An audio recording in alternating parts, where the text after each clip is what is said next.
श्री गणेश को सुमिरन करके शिव शंकर को ध्यान लगाई।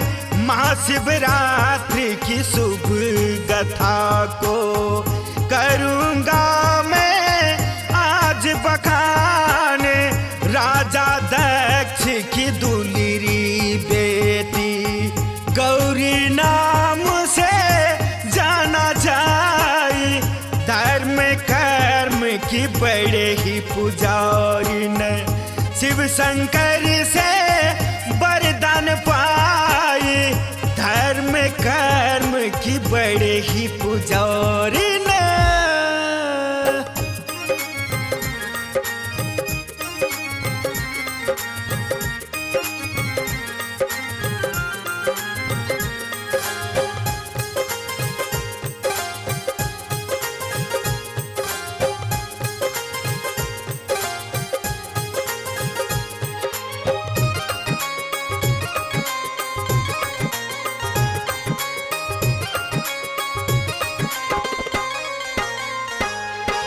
महाशिवरात्रि की शुभ कथा को आज करूंगा मैं बखान।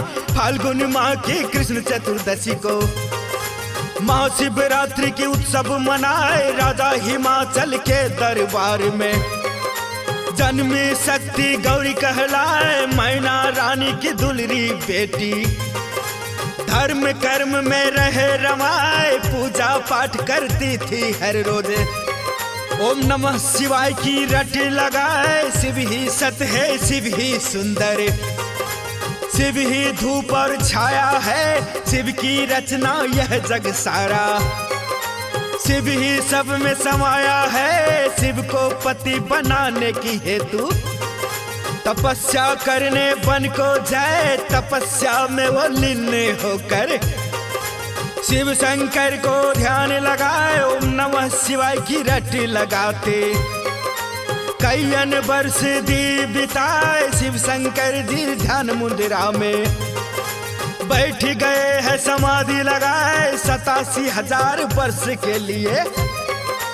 बैठे हैं वो वन में जाए नारद मुनि जी आकाश मार्ग से। देखा गौरी को ध्यान में जाए पार्वती तो शिव शंकर को पाने के लिए तपस्या में हाय। समाचार तो ब्रह्मदेव को जाकर अभी दूंगा सुनाए। ये समाचार तो ब्रह्मदेव को।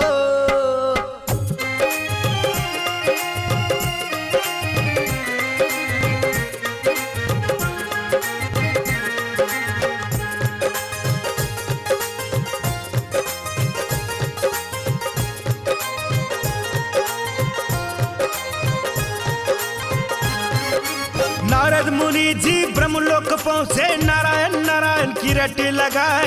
नारद बोले ब्रह्मदेव से सुनिए प्रभु ध्यान लगाए। पार्वती तो तपस्या करने घन घोर जंगल पहुँची है। पार्वती का दृढ़ संकल्प तो शिव शंकर को पाना है। भोलेनाथ तो ध्यान मग्न है कोई उपाय तो दियो लगाए। ब्रह्मदेव बोले शांत भाव से इसका कोई नहीं उपाय। श्री विष्णु के पास चलकर निकालते हैं कोई उपाय। ब्रह्मदेव और नारद मुनि जी बैकुंठ धाम पहुँचे हैं। ब्रह्मदेव बोले श्री विष्णु से सुनिए प्रभु ध्यान लगाए। पार्वती जी तपस्या करते कई वर्ष दी बिताए। शिव शंकर तो ध्यान मग्न है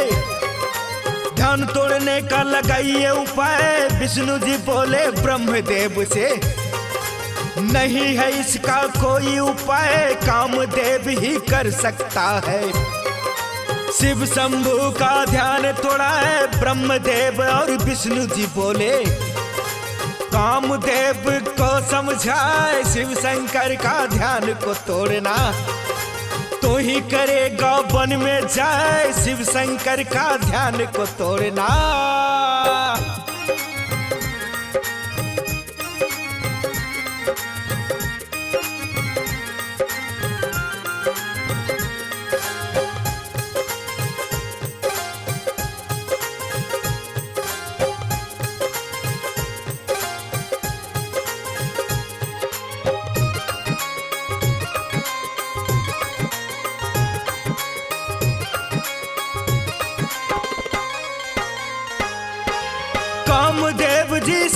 शंकर का ध्यान को तोड़ने लगे अजमाए, सभी प्रकार से वह सफल हो गया।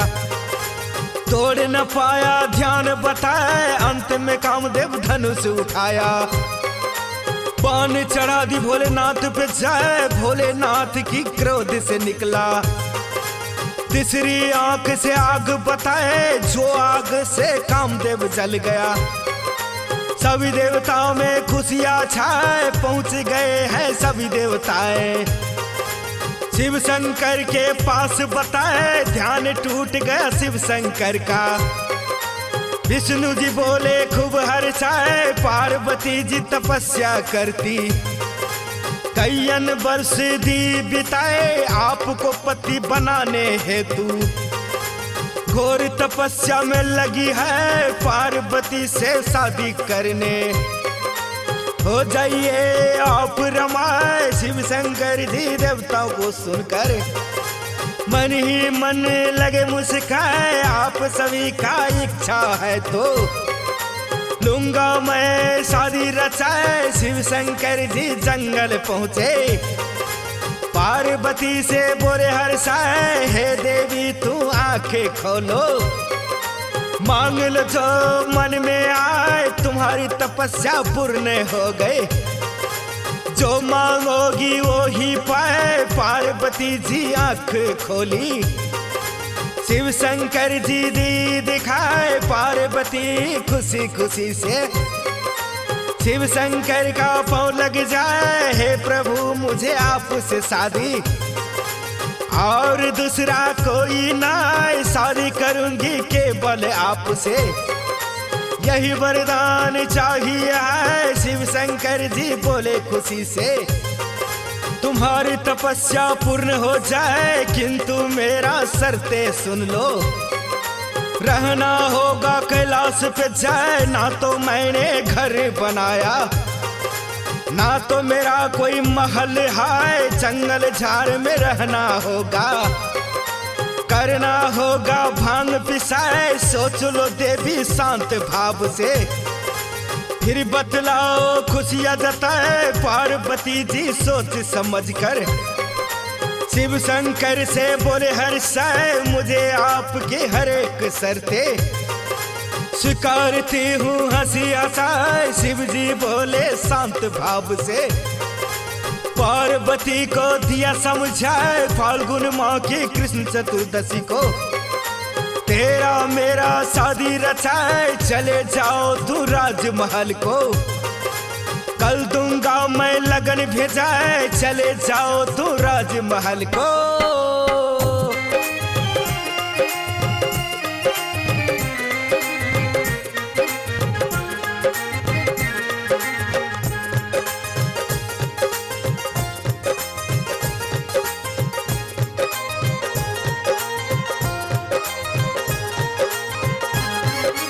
शिव शंकर जी राजा दक्ष को हिमाचल दिया लगन भेजाए। फाल्गुन माह की कृष्ण चतुर्दशी को शिव पार्वती के शादी रचाए। राजा हिमाचल खुशी खुशी से रानी मैना को दिया सुनाए। शिव पार्वती का शादी होगा, फागुन के कृष्ण चतुर्थी में जाए। शादी की तैयारी में लग जाओ, सभी को दूंगा मंत्रण भेजवाए। राजा हिमाचल और रानी मैना खुशी खुशी से राजमहल सजवाए। शिव शंकर जी तीनों लोक में शादी का दिया न्योता भेजवाए। देवगण को आमंत्रण करके नारद जी को लिया बुलवाए। शिव शंकर जी बारात की तैयारी करने लगे हैं खूब सजवाए। भूत प्रेत और भयानक रुपया सबके सबको लिया बुलवाए। धूमधाम से बारात सजकर